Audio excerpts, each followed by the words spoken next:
ছাত্ৰ-ছাত্ৰীসকল আজিৰ ভিডিঅ'টো লৈ আহিছোঁ ক্লাছ 9ৰ ইলেক্টিভ ছাবজেক্ট ভূগোলৰ পঞ্চম অধ্যায় সম্পদৰ ধাৰণা আৰু শ্ৰেণীবিভাগ পাঠটিৰ সম্পূৰ্ণ প্ৰশ্নৰ উত্তৰসমূহ। প্ৰথমে 1 নম্বৰ প্ৰশ্নটো হৈছে সম্পদ বুলিলে কি বুজা?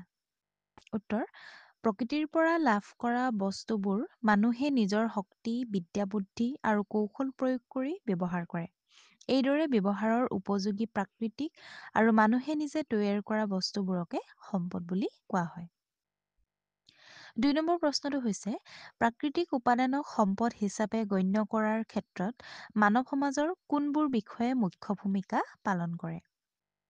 উত্তৰ প্ৰাকৃতিক উপাদানক সম্পদ হিচাপে গণ্য কৰাৰ ক্ষেত্ৰত মানৱ সমাজৰ বহুতো বিষয়ে মুখ্য ভূমিকা পালন কৰে। সেইসমূহ হৈছে সাংস্কৃতিক প্ৰমূল্য, প্ৰযুক্তিবিদ্যা আৰু অৰ্থনৈতিক ব্যৱস্থা।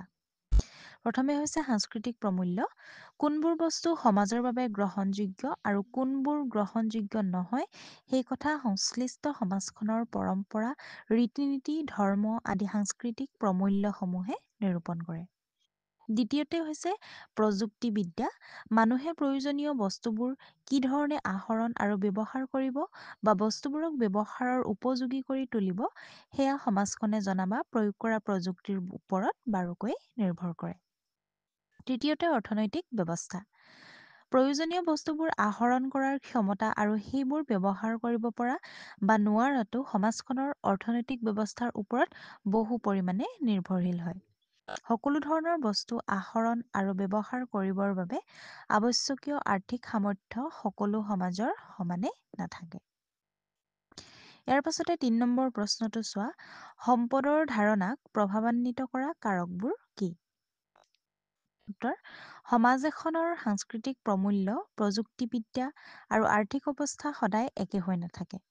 সময়ৰ গতিত সেইবোৰৰ বিৱৰ্তন ঘটে। ভৌগোলিক অৱস্থাভেদেও সেইবোৰৰ মাজত প্ৰভেদ থাকে। এনে পৰিৱৰ্তন আৰু প্ৰভেদে সমাজত প্ৰচলিত সম্পদৰ ধাৰণাকো প্ৰভাৱান্বিত কৰে। আজি যিবোৰ বস্তুক মানুহে সম্পদ হিচাপে গ্ৰহণ কৰিছে, বহু বছৰৰ আগতে ইয়াৰে বহুতকে মানুহে অলাগতিয়াল বস্তু হিচাপে গণ্য কৰিছিল। ইংৰাজসকল অসমলৈ অহাৰ আগতে ৰাজ্যত চাহ গছৰ বিশেষ ব্যৱহাৰিক মূল্য নাছিল। কোনো কোনো জনগোষ্ঠীয়ে ইয়াক ব্যৱহাৰ কৰিছিল যদিও ইয়াৰ বহুল ব্যৱহাৰ হোৱা নাছিল। ইংৰাজসকলে অসমত চাহৰ ব্যৱসায়িক প্ৰচলন কৰে। বৰ্তমান চাহ উদ্যোগ অসমৰ এটা প্ৰধান শিল্প। এই কথা ইয়াকে প্ৰমাণ কৰে যে সময়ৰ সোঁতত ঘটা সামাজিক আৰু অৰ্থনৈতিক পৰিৱৰ্তনে একালৰ নগণ্য বস্তু এপদক সময়ত মহামূল্যৱান কৰি তুলিব পাৰে। ইয়াৰ পৰা বুজা যায় যে সমাজৰ পৰিৱৰ্তন ঘটাৰ লগে লগে সম্পদৰ ধাৰণা আৰু ইয়াৰ আহৰণ আৰু ব্যৱহাৰৰো পৰিৱৰ্তন ঘটে। ইয়াৰ পাছতো হৈছে 4 নম্বৰ প্ৰশ্নটো বৰ্ধিত জনসংখ্যাই সম্পদৰ ওপৰত কেনেধৰণে প্ৰভাৱ পেলায় আলোচনা কৰা। উত্তৰ জনসংখ্যা বৃদ্ধিয়েও সম্পদৰ ওপৰত প্ৰভাৱ পেলায়। বৰ্ধিত জনসংখ্যাৰ চাহিদা পূৰণ কৰিবলৈ কিছুমান সম্পদ বেছিকৈ ব্যৱহাৰ কৰিবলগীয়া হয়। পুনৰ সৃষ্টি কৰিব নোৱাৰিলে তেনে সম্পদৰ নাটনি হয়। তেতিয়া তাৰ বিকল্প বিচৰা হয়। উদাহৰণস্বৰূপে যাতায়াত ব্যৱস্থা বাহাল ৰাখিবলৈ ইন্ধন হিচাপে খাৰুৱা তেলৰ প্ৰয়োজন হয়। বৰ্তমান সময়ত যি হাৰত খাৰুৱা তেলৰ উৎপাদন আৰু ব্যৱহাৰ হৈ আছে, আশা কৰা হৈছে এটা সময়ত ভৱিষ্যতে খাৰুৱা তেলৰ বিৰাট নাটনিয়ে দেখা দিব। গতিকে বিজ্ঞানীসকলে ভৱিষ্যতৰ বিপদৰ প্ৰতি লক্ষ্য ৰাখি খাৰুৱা তেলৰ বিকল্প হিচাপে সৌৰশক্তি, বেটাৰীৰ দ্বাৰা চলিত যান-বাহন উৎপাদনত মনোনিৱেশ কৰিছে। 5 নম্বৰ প্ৰশ্নটো চাওঁ আহা প্ৰাকৃতিক সম্পদ কাক বোলে? উত্তৰ মাটি, পানী, উদ্ভিদ, খনিজ পদাৰ্থ, বন্যপ্ৰাণী আদি হৈছে প্ৰাকৃতিক সম্পদ। এইবোৰ প্ৰকৃতিৰ পৰা পোৱা পোনপটীয়া সৃষ্টি।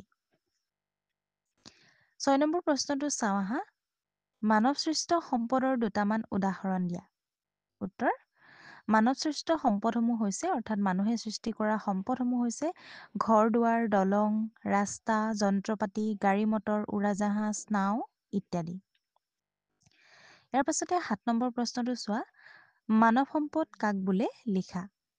উত্তৰ তেওঁৰ লগতে আনৰ প্ৰয়োজন পূৰাবলৈ মানুহৰ যি যোগ্যতা বা দক্ষতা থাকে তাকে মানৱ সম্পদ বোলা হয়। শিক্ষা, প্ৰশিক্ষণ, উদ্ভাৱনী শক্তি, অভিজ্ঞতা আদিৰ যোগেদি মানুহ এজন যিমানেই কাৰ্যক্ষম হয়, মানৱ সম্পদ হিচাপে তেওঁক সিমানেই চহকী বুলি গণ্য কৰা হয়। ইয়াৰ পাছতে ৮ নম্বৰ প্ৰশ্নটো চাওঁ আহা। পুনঃ সৃষ্টিক্ষম সম্পদ বুলিলে কি বুজা আৰু ইয়াৰ দুটামান উদাহৰণ দিয়া। উত্তৰ: যিবোৰ প্ৰাকৃতিক সম্পদ ব্যৱহাৰ কৰি থাকিলেও শেষ হৈ নাযায়, সেইবোৰক পুনঃ সৃষ্টিক্ষম সম্পদ বোলে। পুনঃ সৃষ্টিক্ষম সম্পদবোৰ উপযুক্ত প্ৰাকৃতিক পৰিৱেশ অটুট থাকিলে পুনৰ সৃষ্টি হ'ব পাৰে। ইয়াৰে দুটামান উদাহৰণ হ'ল বায়ু, পানী, মাটি, উদ্ভিদ, প্ৰাণী ইত্যাদি। ইয়াৰ পাছতে ৯ নম্বৰ প্ৰশ্নটো চাওঁ আহা। দুবিধমান পুনঃ সৃষ্টিহীন সম্পদৰ নাম লিখা। উত্তৰ: দুবিধমান পুনঃসৃষ্টিহীন সম্পদৰ নাম হ'ল কয়লা, পেট্ৰলিয়াম, লো, সোণ, ৰূপ ইত্যাদি। ইয়াৰ পাছতে ১০ নম্বৰ প্ৰশ্নটো চোৱা। সম্পদৰ অপচয় কিয় ৰোধ কৰিব লাগে? উত্তৰ: জনসংখ্যা বৃদ্ধি আৰু সম্পদৰ বাঢ়ি অহা চাহিদা অনুপাতে সম্পদৰ পৰিমাণ নাবাঢ়ে। আনহাতে কিছুমান প্ৰাকৃতিক সম্পদৰ পৰিমাণত তেনেই সীমিত হয়। সেইবোৰৰ বহুতৰে পুনৰ সৃষ্টিও সহজ নহয়। সেয়েহে সম্পদৰ অপব্যয় ৰোধ কৰাৰ লগতে যথোপযুক্ত ব্যৱহাৰৰ ওপৰতো গুৰুত্ব আৰোপ কৰিব লাগে।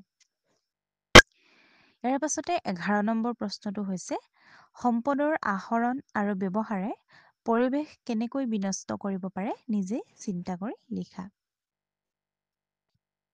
ইয়াৰ উত্তৰটো হৈছে জনসংখ্যা বৃদ্ধি আৰু সম্পদৰ বাঢ়ি অহা চাহিদা অনুপাতে সম্পদৰ পৰিমাণ নাবাঢ়ে। তাতে কিছুমান প্ৰাকৃতিক সম্পদ কম পৰিমাণে উপলব্ধ হয়। সেইবোৰৰ বহুতৰে পুনৰ সৃষ্টি সহজ নহয়। সেয়েহে সম্পদৰ অপচয় ৰোধ কৰাৰ লগতে যথোপযুক্ত ব্যৱহাৰ সুনিশ্চিত কৰাটো দৰকাৰ। উদাহৰণস্বৰূপে আমি খাবলৈ নিৰ্মল জল বা পানী ব্যৱহাৰ কৰোঁ। এই জল আকৌ ভূভাগৰ কিছু নিৰ্দিষ্ট অঞ্চলত পোৱা যায়। খোৱাৰ উপৰিও আমি ঘৰুৱা অন্য সকলো ধৰণৰ কাম-কাজ চলাবলৈ নিৰ্মল জলৰ প্ৰয়োজন হয়। গতিকে এই জলৰ চাহিদা বহুত বেছি। ছাত্ৰ-ছাত্ৰীসকল, আজিৰ ভিডিঅ'টো আছিল ইমানেই। এই ভিডিঅ'টোৰ উপৰিও যদি তোমালোকে অন্য ছাবজেক্টসমূহৰ কুৱেশ্যন এনচাৰসমূহৰ ভিডিঅ'সমূহ চাব বিচাৰা, তেন্তে আমাৰ চেনেলৰ ডেছক্ৰিপশ্যনত প্লেলিষ্টৰ লিংক দিয়া আছে, তোমালোকে চাব পাৰিবা।